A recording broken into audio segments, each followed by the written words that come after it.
It's hard to believe, but sometimes we can be standing alone in our belief that the climate is changing.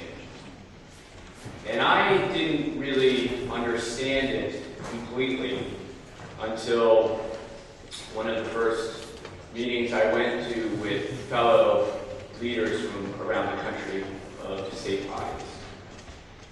And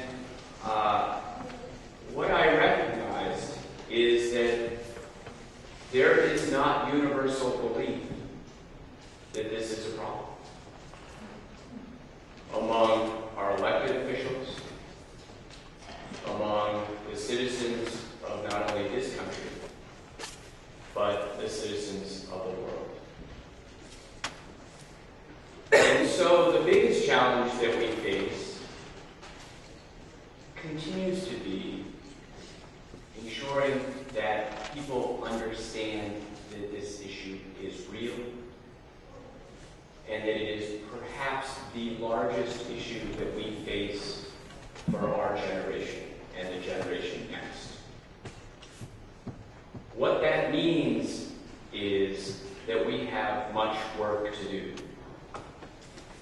And it has to be done not only at the collective level and at the government level, but it needs to be done person by person.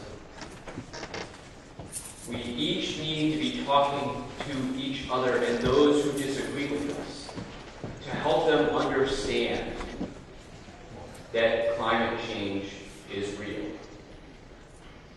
And even if you can't convince them that it is real, you can convince them of this. What is the harm in taking action if it wasn't real? And what is the alternative if it turns out that it was real? What do I mean by that? The actions that we have to take to change our behavior, to impact the globe in a positive way, are actions that we should be taking anyway. And the benefit that we get from what we're doing, the perhaps benefit that will just be an add-on, is that we get to save the world as well. So when we're making decisions about moving towards a less carbon-based power future, that has a dual benefit. One, it's actually just smarter, and we're moving away from using finite resources. But we have the added benefit that we're going to improve our environment. What I can say to you is that we use the notion of moving towards a future using less carbon. We use that as a filter for the decisions that we're making here.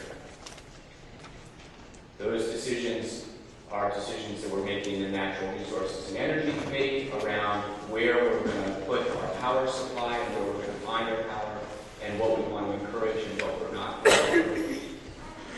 It is something that we are taking into consideration as we advance our transportation policies and try to move towards more efficient vehicles, but even more making sure that we move towards more public transport.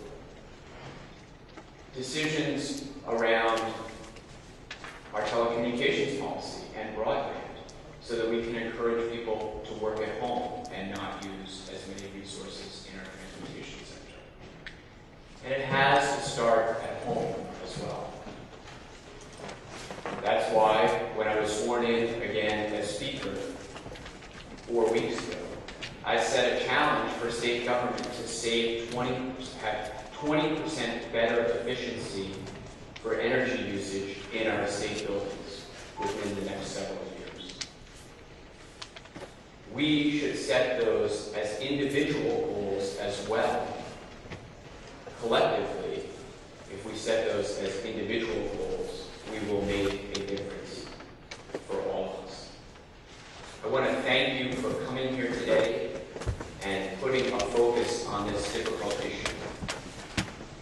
And putting a focus on it even though we have another foot of snow. Let us remember that we should not be thinking in anecdotes.